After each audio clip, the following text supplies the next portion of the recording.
This I need to re-emphasize for the sake of our viewers that are watching us live. If you might recall, sometime last year, the former president, Edgar Lungu, decided that he's coming back to power, or rather, to take over the Patriotic Front, when it was known that he resigned from the party. He resigned from the party. And he came back, that he came to restore peace in the party. What did we see? We saw the worst confusion that engulfed our political party, the PF, because he wanted to be the only one to rule the PF. Why? That is your question, why?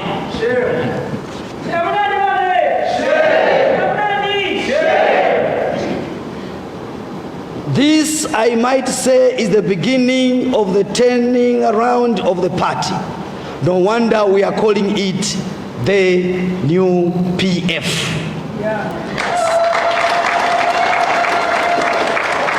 Simply put, a sigh of relief as we organize the party ahead of the 2026 general elections. And we shall organize the party. We shall organize the party. There has been the perception that has been attributed to me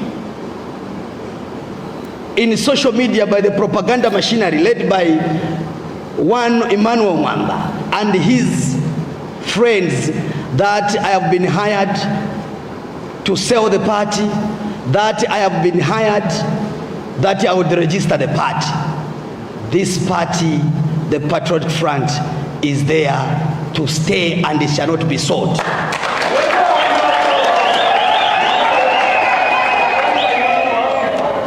The new party, the new PF values will strictly align to the beliefs of the founding father, Mr. Michael Chilufyasata.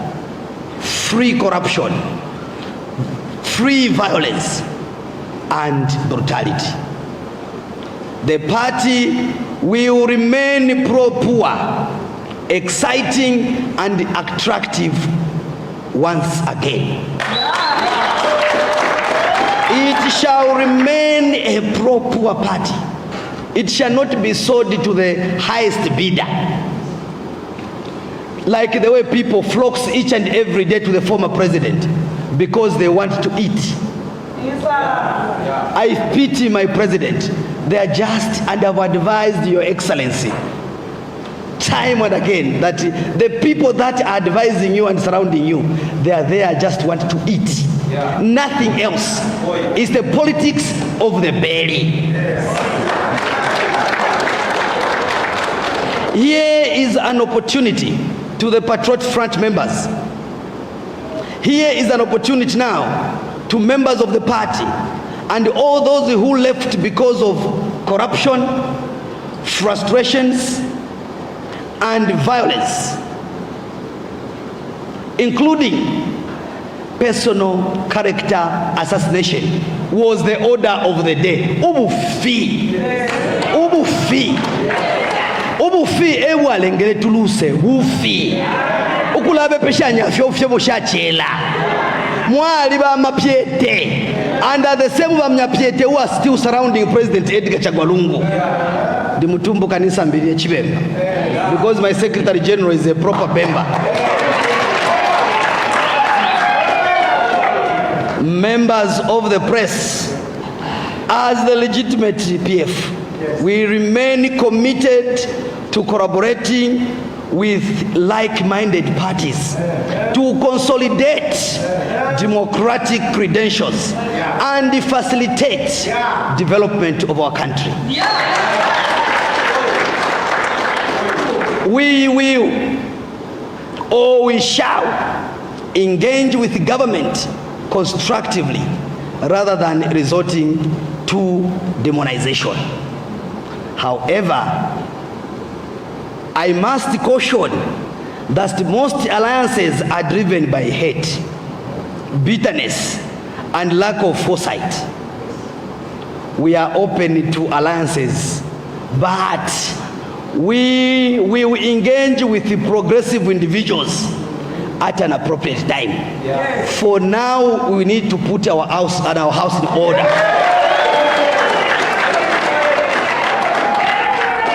And I want to assure the nation, I want to assure the membership from the provinces, districts, constituents, wards, and section, all the sections in the country, that the new PF, here we come.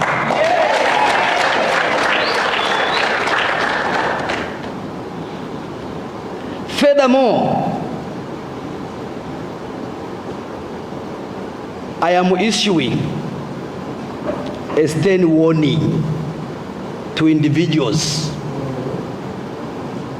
I am issuing a stern warning to individuals impersonating party leadership and entering into unauthorized agreements, such as we saw.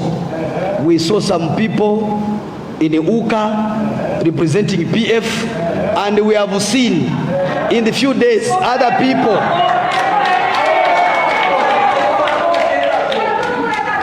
representing the Patriotic Front.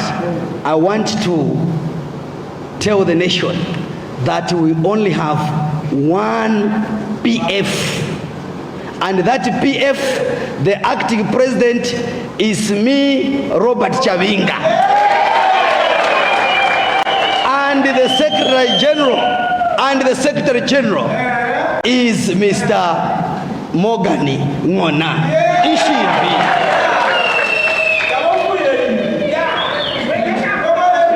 We only have one party PF.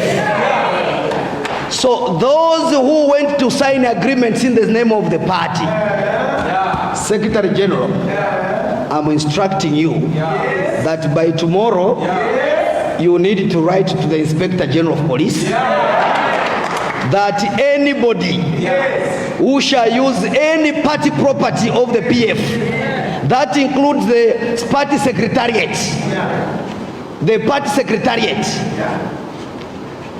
the headed papers which are flying around, other than being sanctioned by the Secretary General of the party, Mr. Mogani Ngona, it's criminal and liable for prosecution.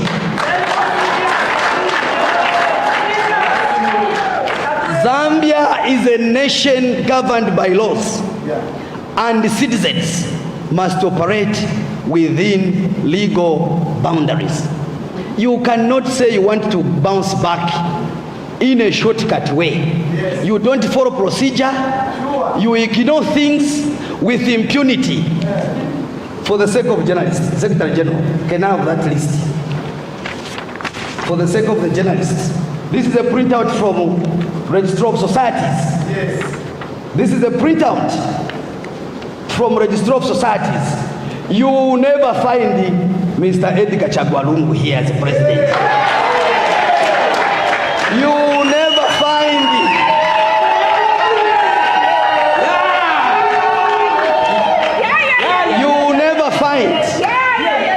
never find Raphael Nakachinda, Secretary General.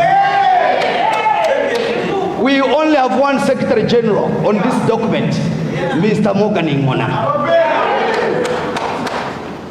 The media, we have a soft copy, and we shall avail it to you, so that there is no misrepresentation. And Secretary General, even when people are saying they are in charge of the political party, we are in charge of the party. We are in charge of the party.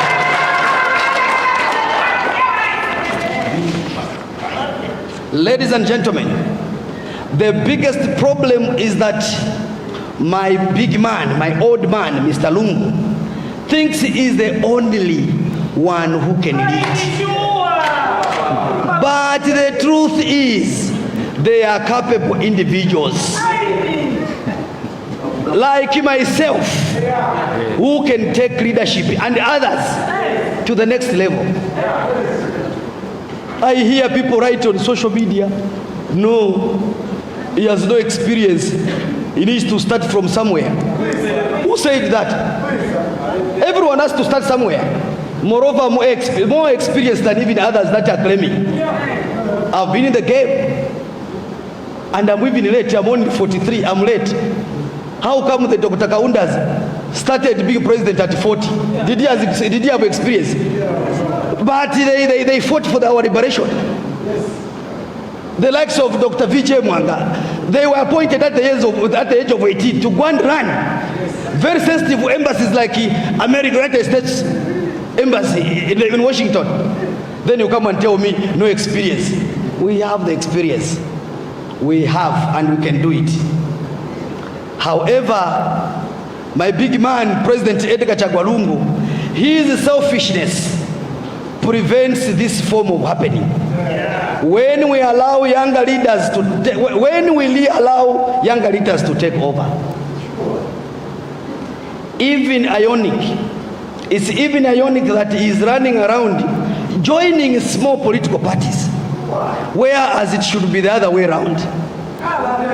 Is the one who is moving from point A to point B. Why should he be the one seeking alliances? It seems he's being blown by the wind, going from being the largest party to jumping between insignificant alliances. The best that he could have done, he was supposed to be the first person to unite us in the party. Yes. He allowed that we go to the convention, and the people, 9 presidential candidates, paid fees, nomination fees, and later on he changed the mind to say, that is not the situation. So my issue, I want to say that they should simply register a cooperative with President Edgar LUNGU as the chairperson of that cooperative, and apply for the CDF and get funding, so that they stop moving up and about. Members of the press, it is concerning that some individuals claim to honor President Michael Sata's legacy while displaying disrespect during the memorial. Organizing in parallel undermined unity and demonstrated retrogressive bitterness. You can imagine, ave never achili law baumfora na government kutila ifo tukalosesha kwisa ku cathedral ibwe mwaima okuyakwatira program kunse kwa bene bachiliro abene bamutabaliko ala mipamba tafichitika mipamba takwa bayo.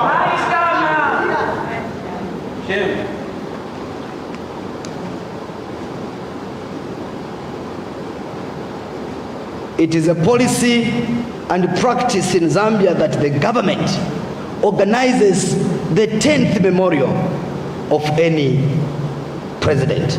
Therefore, all well-meaning Zambians who respected the late President Michael Sata should have respected his tradition. We are not only surprised but also disappointed that individuals close to him who belonged to the party he founded opted to organize a parallel event alongside the official one. It is appalling that former President Lungu's associates would attack the former First Lady, Dr. Christine Kaseba, and the Sata family for attending a government-organized memorial service for the late President Michael Sata. This behavior reeks of hypocrisy, as they claim to love and respect Sata, yet target his family.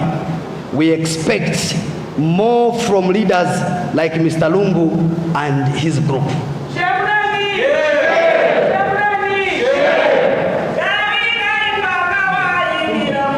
Thank you, Mayo. Their actions are unacceptable and must be condemned by all right-thinking citizens of this country. Why has Mr. Lungu failed to tame Mumbi Phiri? Why has he failed to tell Mumbi Phiri to desist from attacking the First Lady, Dr. Christine Kasevasata, in the media? Who is sending her? This raises questions about Mr. Lungu's true intentions and commitment to honoring President Asata's legacy.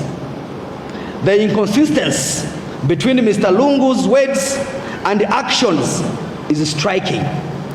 In his speech at President Sata's memorial last year, he praised the late president and acknowledged his contribution to Zambia. But today, he is watching his disciples like Madam Mumbi Phiri attacking the late president's family. We condemn such actions and expect more from our former leader. Members of the press, as I conclude my address, I have decided, after much consultations, both within and outside the party, to further consolidate the future of our mighty patriotic party, to announce the following. Number one, a constitution amending convention will be held in the foreseeable future, and some of the things to be addressed include the selection of a presidential candidate for 2026.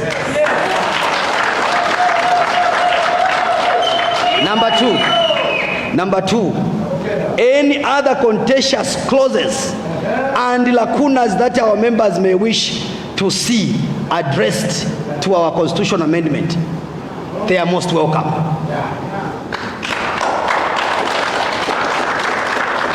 Number three, unity of purpose in our new PF as we prepare for the Constitution Amendment Convention.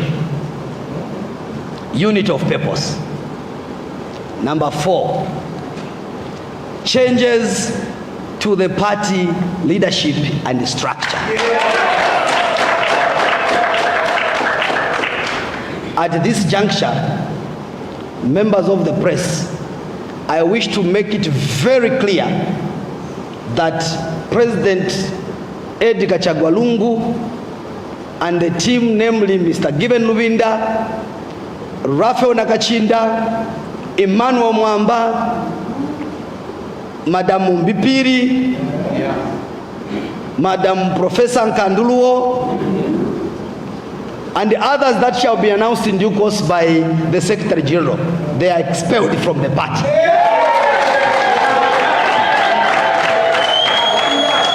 They are expelled from the party.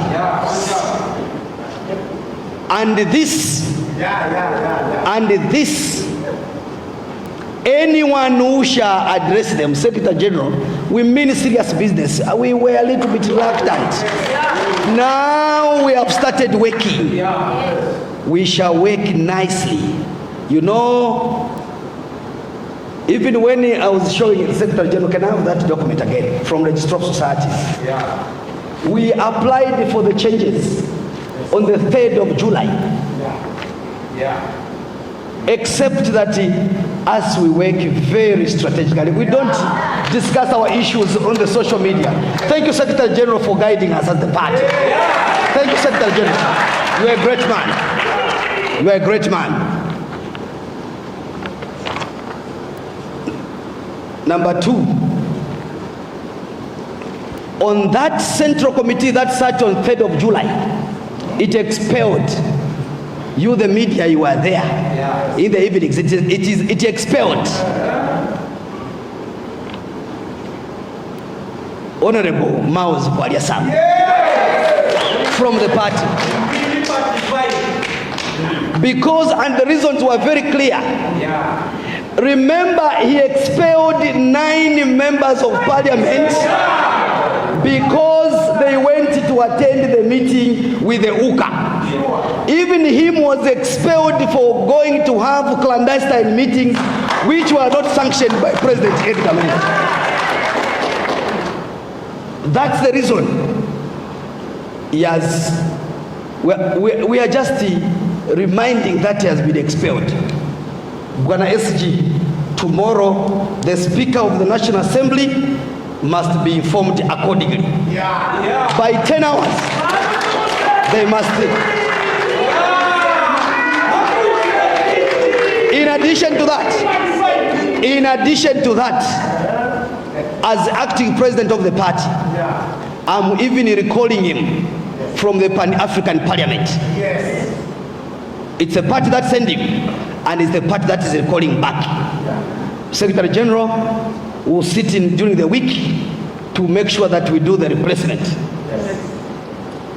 He recalled Honorable Kampamba Mlenga that she was not indisciplined and she did not vote for him. In the same way we are recalling him, and he has been expelled from the party. Therefore, I want to state that that follows Mr. Chris Kufuna, who was appointed by Mr. Sampa as Vice President for Politics and Administration, also has been expelled. Let them go and join Tonse. Let them go and join Tonse. Mr. John, is it John Chris Kufuna? John Kufuna.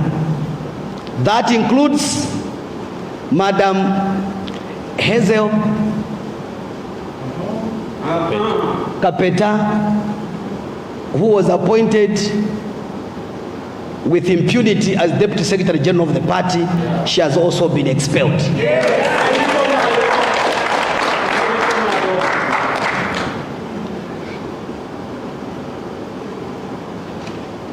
In replacing Mr. Kufuna as Vice President,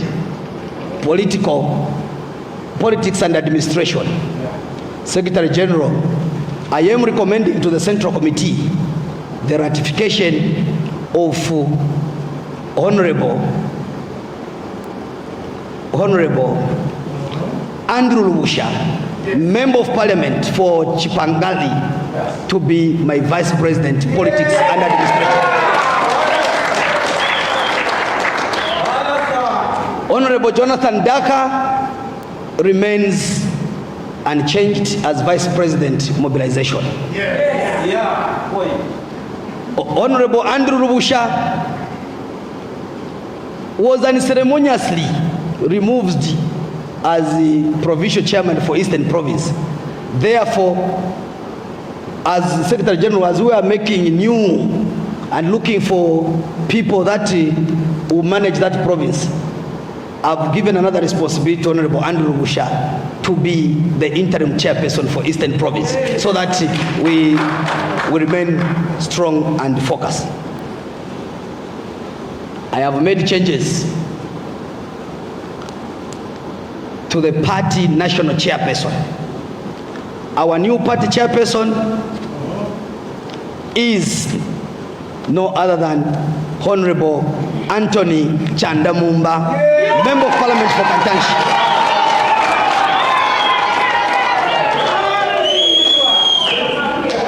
Is our party national chairman. Upon Secretary General, upon his acceptance of this appointment, his priority is to make preparations for the Constitution Amendment Conference. Number 2, help reorganize the party in our strongholds, the Copper Belt, Luapula, Northern, Muchinga, and Eastern provinces. Number 3, he has to bring discipline to the party, especially in Parliament, where he is the whip and now national chairman. We want order. We want things to be put in a proper way.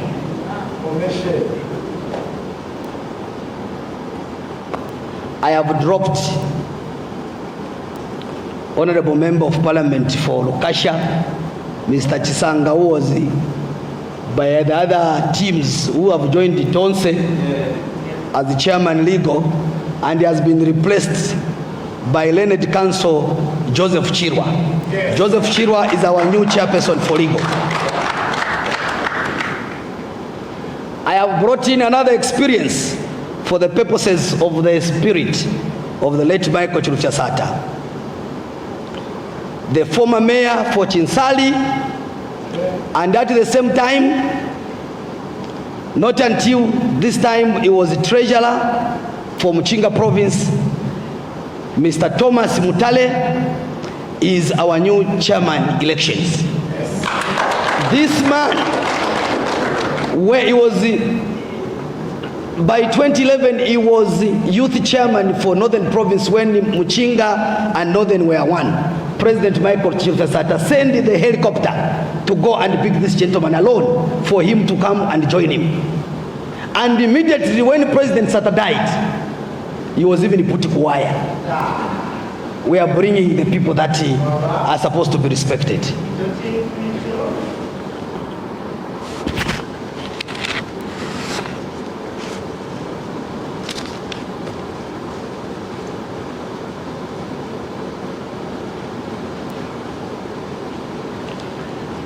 Furthermore, for the sake of interaction with the media, I have appointed and recommended to the Central Committee Mr. Benjamin Siwila to be chairman for information and publicity. Mr. Benjamin Siwila, these were serious hard goals that served for the party. If you remember, this is the gentleman that escaped matches in Charleston during when President Michael Sata was alive, when there were battles in our party. So is our chairman for information and publicity.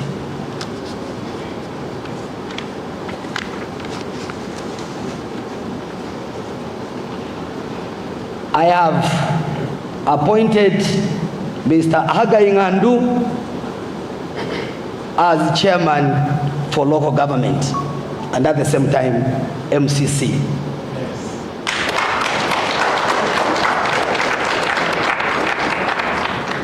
I have brought in for the youths because by this week we are taking over secretariat. Mao's Walia Sampa failed to take over the secretariat. I'm taking over secretariat within the course of the week. And I mean serious business. I have appointed and recommended Secretary General Mr. Thomas Mushiwe as our National Youth Chairman for the Mighty Patriotic Front. And I think him is here. Mr. Mushiwe, come in front.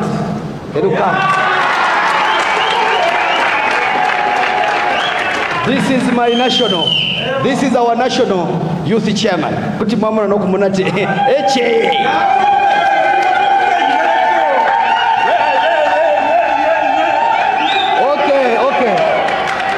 Okay, Mayo. Okay. Thank you. So that is Mr. Mushiwe, who is our National Youth Chairman. Mr. Mushiwe, your job, as you are waiting for the ratification, your job begins now. Want to mobilize the youths? I want any day to have a report Secretary General. We need to go and take over Secretariat within this week.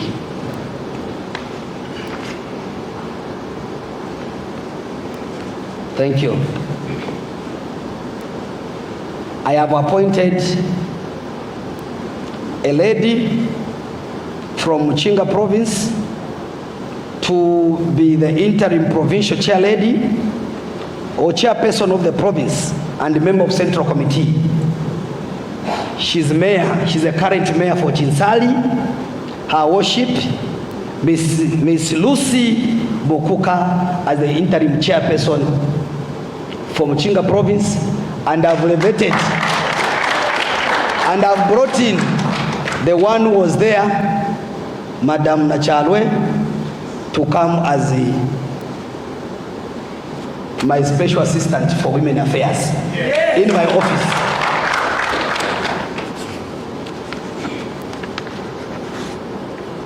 Lastly, but not the least,